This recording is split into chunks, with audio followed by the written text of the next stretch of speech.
My parents were standing in front of me, silent and motionless, as though they were awaiting an apology. When my mother did speak, it was in a tremulous, desperate voice. As she looked down, she remarked, "Thank you for coming all this way. We heard that you might be able to save our nearly insolvent factory. We are really appreciative." Even though he was unable to look me in the eye, my father spoke. It was shocking to discover that their own daughter, whom they had left behind in the frigid mountains, worked at the same factory that they were so desperately trying to save. "Let's talk about business," I remarked, attempting to maintain a calm tone. "Please lift your heads." They both looked up in surprise when they heard my voice. I had to chuckle since their faces were nearly comical. Together they said, "Lauren," their surprise evident. So my story started. How should I react to this circumstance? You can call me Lauren Compton. The only developed area in the little city where I live is close to the station. My neighborhood is primarily rural, with farms all around. In the past, my family manufactured and repaired farm tools at a modest smithy. However, we started manufacturing farm machinery parts back when my great-grandfather was alive and eventually constructed a larger factory. Our family gained a lot of local recognition. My mother, Cheryl, is the executive director of Compton Machinery, while my father, Logan, serves as president. Jerry, my older brother, has always been incredibly intelligent and my parents' pride. It's typical for parents in our rural community to have great hopes for their eldest son, and Jerry met those expectations by enrolling in a renowned high school. My brother received a lot of attention from my parents, but I was frequently overlooked. Daughters are viewed as individuals who will eventually leave the family in our conventional way of thinking. They were focused on my brother, who was supposed to take over the family business. Meanwhile, I was ignored and didn't really have any expectations. "You are female. When I was in middle school, my father told me rather frankly, 'You cannot inherit the family business. Once you finish high school, that's it.' I knew where I belonged even at that young age. I chose to concentrate on my education. I had to keep going even if it was difficult for a middle schooler to set such a goal. My sole motivation was to keep moving forward. It was difficult to accept that my brother and I were related because we were so dissimilar. He was well respected and self-assured, much like the captain of a magnificent ship at school. However, I enjoyed being free and energetic, galloping around the countryside like a goat or a deer. Sports were the one thing I excelled at more than my brother. Even if I was more athletic, I had a difficult existence.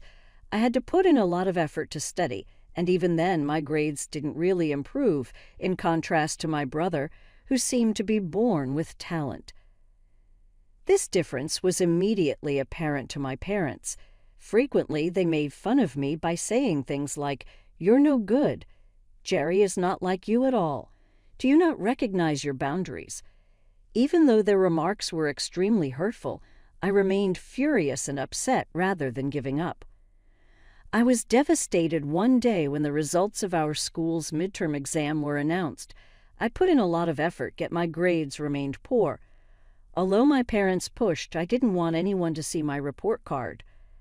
Upon examining it, they chuckled and remarked, "This was to be anticipated. Investing in you is no longer worthwhile. It's difficult to accept that you are Jerry's brother. There must be a problem." I silently longed for the time to stop as I sat there listening to my parents reprimand me. My brother intervened at that moment. He was always there for me, even if he struggled to communicate his emotions to our parents. "It might partly be my fault that our parents are so hard on you," he replied, "but I'm here for you always." His comments were like a comforting embrace, and I started crying uncontrollably.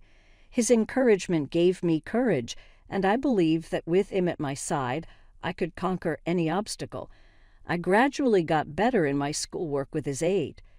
My brother left home when I started my second year of middle school after passing the admission exam for a prominent city institution.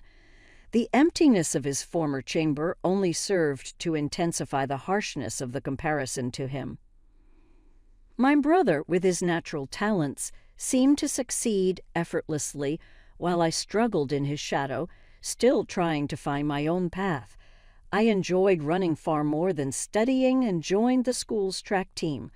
Running had always been my passion, and I decided to chase my dream of becoming a long-distance runner. My goal was to get a recommendation from a prestigious school known for its relay team. While my brother was brilliant in academics, he wasn't good at sports. In this one area, I felt I was better than him, but even so, my parents didn't seem to care. They were only interested in his high grades, not the speed I could run. No matter how hard I worked, my efforts went unnoticed. My parents' attention and affection were always reserved for my brother, who continued to excel in his studies.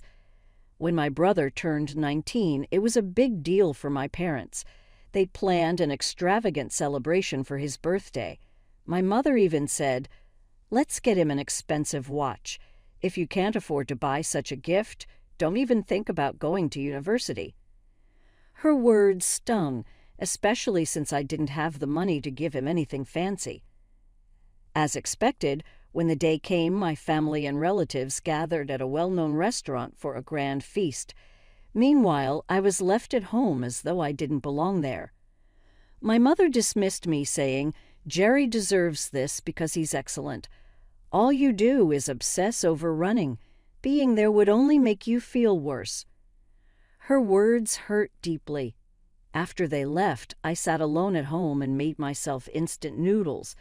As I poured hot water into the bowl, the steam rising reminded me of how empty and lonely I felt. Tears streamed down my face as sadness and frustration overwhelmed me. During that time, my brother returned home for summer break. He had graduated and started working at a top company, already carrying the responsibilities of an adult. He seemed more mature than ever. One day, he brought me a surprise. "This is an older model, but it's fast enough for browsing the internet. Give it a try.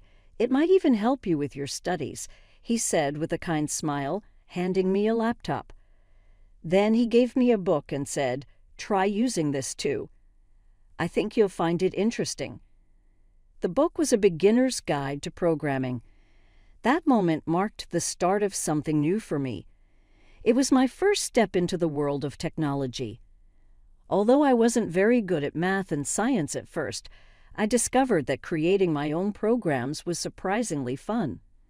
I started using the laptop my brother gave me all the time. Every time one of my programs worked, I felt a deep sense of satisfaction. Slowly, I began to see a path I wanted to follow. It wasn't entirely clear yet, but the idea of a future in programming was starting to take shape in my mind. However, one day my dream was suddenly crushed by my father. "Are you playing on the computer again instead of studying?" he asked sharply. "I'm programming, not playing," I replied, trying to stay calm. "Don't lie. You're just gaming on that thing," he accused me angrily. Frustrated by his misunderstanding, I snapped back. "People with old-fashioned ideas like you don't understand how to use computers." That comment only made him angrier. "What nonsense are you talking about? Don't speak to me like that, Lauren," he shouted. Suddenly, he grabbed the laptop and, before I could stop him, threw it out the window. "Why would you do that?" I screamed, horrified. "You're still in high school and always playing games. Maybe now with that computer gone, you'll finally focus on your studies," he said, laughing as if he had done me a favor. I ran outside to where the laptop had landed. It was completely destroyed. The screen was shattered, the case was cracked, and it wouldn't turn on anymore. My heart sank as I picked up the broken pieces. The laptop, a precious gift from my brother, and the tool that had sparked my interest in programming, was now just junk. Without any money to repair it, I felt like my dream was slipping away. Standing there with the broken laptop in my hands, I was filled with despair. My brother's thoughtful gift, which had given me hope for the future, was gone. I didn't know how I could continue. The next morning, still weighed down by sadness, I walked to school. That's when a friend noticed my mood and made a suggestion that sparked a tiny bit of hope.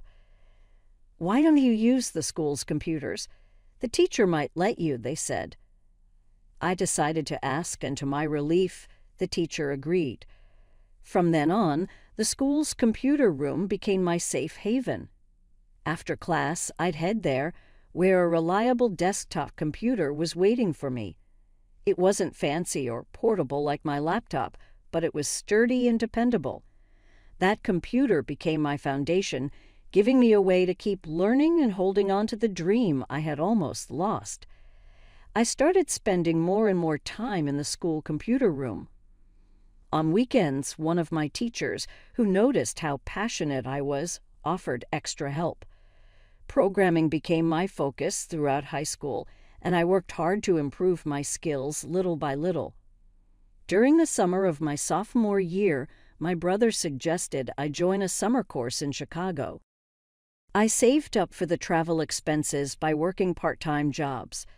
I stayed in the dormitory of the company where my brother worked, dedicating my days to the course and spending my evenings learning from my brother and his unique friend, Brandon. "Brandon's a bit quirky, but he's not a bad guy," my brother said with a grin. "He's just not used to being around girls since he went to an all-boys school, so don't tease him too much." Brandon, pretending to look offended, replied, "What are you talking about? I've had plenty of interactions with girls." "Oh, really? When was that?" my brother teased. During the folk dance in elementary school," Brandon said, his face turning red. We couldn't help but burst into laughter at this innocent and funny moment. Brandon's honesty and quirks added a unique charm to that summer. That summer became a turning point for me. With the encouragement of my brother and Brandon's guidance, my love for programming grew even stronger. By the end of the summer, I felt like I had taken a big step into the world of programming, and it completely captivated me. Brandon was different from my brother. He was polite, refined, and carried himself like someone from a well-mannered family. Although he was a bit eccentric, there was no malice in him, and I found his personality oddly endearing. As I entered the summer of my final year in high school, something unexpected happened.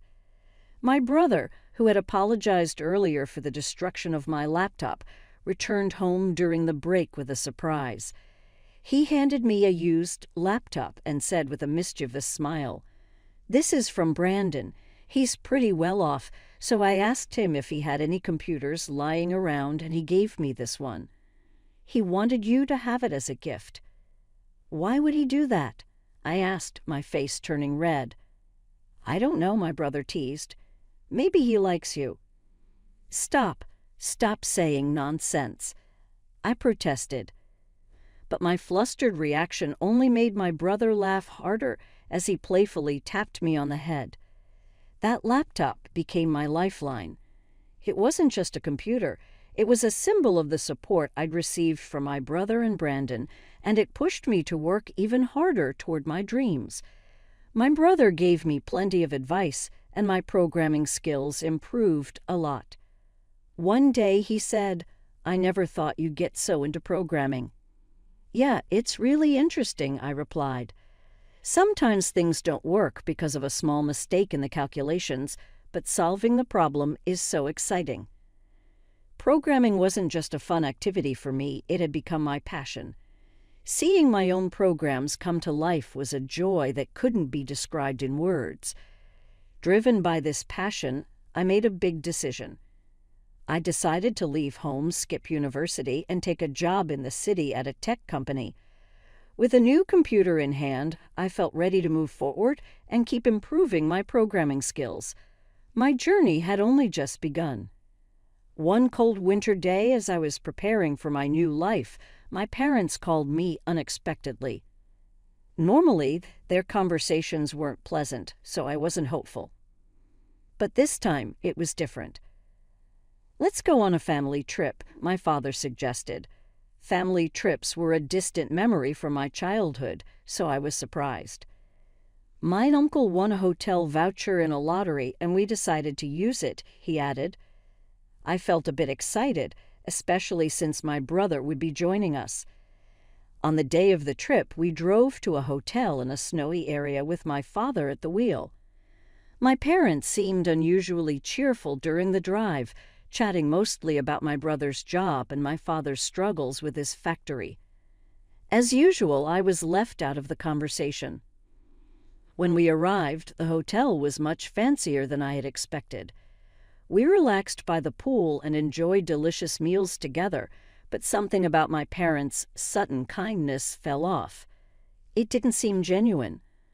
Late that night, I woke up to use the bathroom. On my way back, I overheard my parents talking in hushed voices from their room. "We can't keep spending money on her anymore," my mother said. "If we leave her behind, she'll understand," my father replied. "Yes, it's time for a big house cleaning," she agreed. I froze in place, my heart pounding. They were planning to abandon me. I felt like I was meant to be abandoned, and accepting it seemed like the only choice I had. With a heavy heart, I left home. The drive back was quiet, with hardly any conversation. Maybe everyone was just tired. I was supposed to be dropped off at the station and then head straight to the dormitory at my new job. Suddenly, my father spoke up. "I feel like having a coffee. Is there a vending machine nearby?" My brother answered, "There's a parking area up ahead. We can get coffee there." My father smiled, seeming unusually cheerful. "All right, let's stop there for a break," he said. Soon, we reached the parking area, and my father turned to me. "Lauren, go buy us some coffee." As expected, I got out of the car and walked to the vending machines. I chose hot coffee for my father and brother, tea for my mother, and grabbed a milk tea for myself. But as I turned to head back, I saw something that stopped me in my tracks. My father was unloading my suitcase from the car. "Well, this is goodbye," he said casually. "Driving you all the way to the station takes too much time and fuel." I stood there in shock. "Wait, isn't the station still far from here?" "You can figure it out, run or walk. You were on the track team, weren't you? You should have the energy," he said coldly. "Are you serious?" I asked, my voice trembling. "It's time you managed on your own." "All right, cleaning complete," he added. His words cut deep. "You really were just a piece of trash getting in the way." I looked at my brother, hoping for support, but he said nothing. Instead, he gently placed my cat on top of my suitcase. Standing in the snowy parking lot, I watched as the car drove away, disappearing into the distance. Tears blurred my vision, but somewhere in my heart, I realized this was the start of something new. My old life was over, but maybe, just maybe, this was the first step toward a fresh chapter. 15 years later, I returned to my hometown. A lot had changed. I was now thriving as a project leader at a successful company. The reason for my visit was work-related. There was a project at the local factory. Returning to this place stirred up a mix of excitement and old, painful memories. As the familiar factory came into view, I heard a voice that made my heart skip a beat. "Lauren." I turned to see my brother stepping out of a car, smiling and waving as he walked toward me. "I was worried you might get lost," my brother said. As we approached the factory, the scenery had changed a lot. "No worries," I replied. The GPS worked perfectly. Without missing a beat, he started talking about work, about the project. "The client has high expectations, so we need to be ready." I smirked playfully. "Let's see how long you can keep that energy." "Don't underestimate me," he shot back. "I've toughened up a lot in the city." "You've really grown stronger," he said, clearly impressed. "It's because I've been pushing myself," I replied. "You naturally get stronger when you work hard." This reunion wasn't just by chance. It was all because of this project. My brother, with his experience in a large corporation, had started his own company. Using his expertise in mechanical engineering, he created innovative products. His work had begun to catch attention in the market, offering hope to struggling businesses. Now, our hometown factory was in trouble, facing a serious financial crisis. That's why my brother had reached out to me, proposing a new project to help turn things around. "Let's get going," he said, and I nodded, gathering my thoughts as we headed toward the factory. As we opened the doors, a cold draft greeted us, carrying the faint scent of the past. It brought back a wave of memories, bittersweet and distant. This place wasn't just a factory, it was where I had grown up. The air felt like a quiet awakening, stirring emotions I hadn't felt in years. Then, as if on cue, the curtain of a long-forgotten play lifted. In front of us stood my parents, motionless, their expressions unreadable. "Thank you for coming all this way," my mother finally said, her voice low, her eyes looking down in desperation. "We heard you might be able to help our nearly bankrupt factory, and we're deeply grateful," my father added, still avoiding eye contact. "We truly appreciate it." "There's no need to be so formal," my brother said, his tone calm but firm. "No," my mother insisted. "We must show our sincerity to you, our important guests from Brandon Industries, all the way from Chicago." As they continued speaking, I decided to steer the conversation. "Let's focus on business matters," I said, keeping my tone professional. At the sound of my voice, they froze. Their bodies stiffened slightly, and they slowly raised their heads to look at me. That voice, "It's familiar," they murmured, their faces a mix of confusion and disbelief. Finally, recognition dawned. "You know it can't be. Lauren, is it really you?" I stood there, watching their shocked expressions, and couldn't help but smile slightly. Yes, it was me, Lauren. I couldn't help but laugh as they finally realized who I was. "Yes, it's me, Lauren," I said. "The one you left behind in the snowy mountains." They looked stunned. "How are you here?" "We were told someone from Brandon Industries would be coming." "Well, I'm the one they sent," I explained. "I'm a project leader at Brandon Industries. Brandon's father is the president. After you abandoned me, Brandon, who was a friend of Jerry, stepped in to help me." My brother had seen this coming and made arrangements to protect me. I paused, looking directly at them. "It wasn't easy, but I've built a life for myself. I've established a career, and I'm married now. My husband is a department head at Brandon Industries. The president personally assigned me to lead this factory's rejuvenation project. Do you understand now?" My parents stood frozen, and I continued. "At the time, my brother was furious with what you planned to do. Before that trip, he talked to Brandon and prepared for the worst. On the day it happened, my brother gave me a note that read, 'Our parents intend to leave you behind. If anything happens, call this number.' As expected, when it happened, I called the number. Brandon answered right away. He later admitted, a little embarrassed, that he'd taken paid leave in advance just in case I needed help. He came to pick me up immediately." I paused, the memories still vivid in my mind. When he arrived, I told him how heartbreaking it was to be abandoned like that. Tears rolled down my cheeks as I spoke. Brandon didn't say much. He just quietly loaded my luggage into his car and drove me away from that snowy place. I smiled softly. After that, I started working at a company in Chicago, which turned out to be a subsidiary of the company run by Brandon's father. With the support of both Brandon and my brother, I worked hard and studied at the same time. A year later, I enrolled in a night university, balancing work and education. After graduating, I transferred to the main company where I could use my specialized knowledge. I took on a role in construction management, and over time I built my career. Looking back, I added, as Brandon got promoted, I began working closely with him while leading a project under his direction. My respect for him gradually turned into love. Eventually, he proposed and we got married.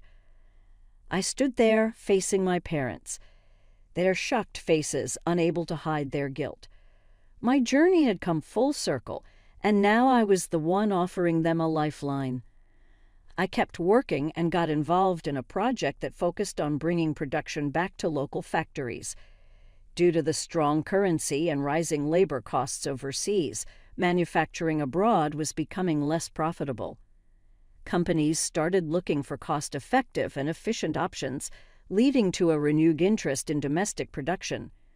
While searching for a new factory location to match these trends, I received unexpected news from my brother. Our family's factory was in serious financial trouble.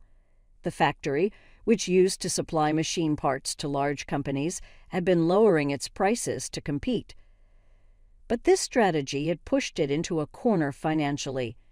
Taking this situation seriously, my brother and I decided to visit the factory together. When we arrived, my parents' attitude changed completely. Seeing me as a representative of Brandon Industries, they suddenly became confident. "Now that Lauren is here, we have nothing to worry about," my father said. "It's only natural for a daughter to help her family in tough times." I looked at them calmly and said, "I think you might be misunderstanding something. I don't see you as my parents anymore. My relationship with this factory will only be business-related." Their expressions changed, and my mother snapped, "How can you say such a thing? How can you be so heartless? I didn't raise you to be this way." Although they were angry, I remained composed. "The current state of this factory is the result of your poor management. Because of this, we will be replacing the entire management team with staff from headquarters. In other words, your time here is over." My father's face turned red with frustration. "You can't do that.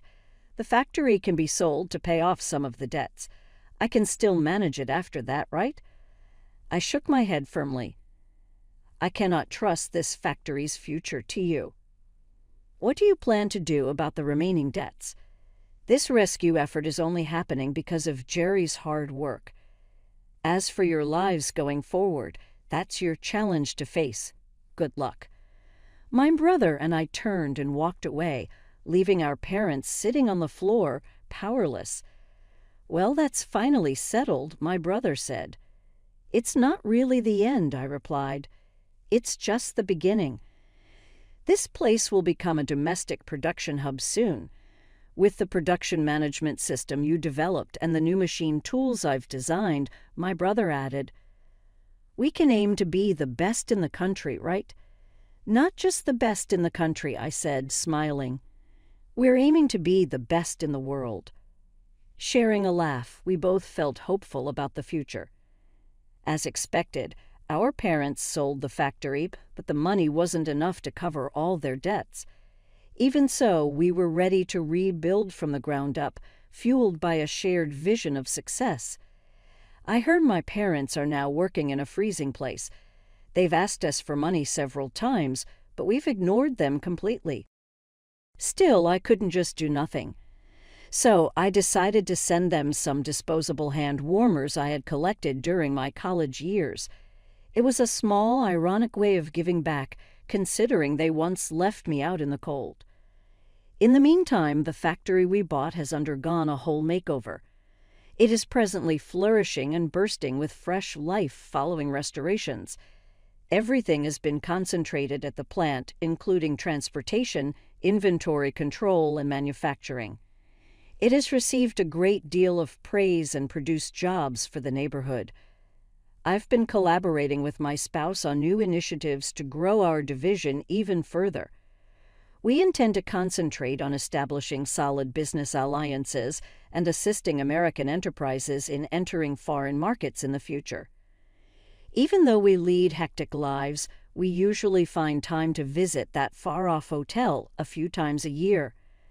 I get a pull in my heart every year when the snow begins to fall and I think about that parking lot. I ended up going back to the location this year. The question my spouse asked gently was, "What are you thinking about?" "Reflecting on the past again." "Yes," I said with a gentle smile. "This place holds so many unforgettable memories." "Me too," he said with a smile. "It all started here." I chuckled. "I recall that day. Your face was as red as a boiled octopus, despite the fact that it was midwinter." "You're one to talk," he teasingly admitted. "Your face was so red, you looked like a little kid." We exchanged glances before laughing out loud. I said, "Thank you, I love you," with a nice sensation in my heart. "No, thank you," he said, grinning. I compared life to a book composed of numerous stories. These kinds of moments make up the chapters of our relationship's history. Additionally, this chapter is among the most exquisite.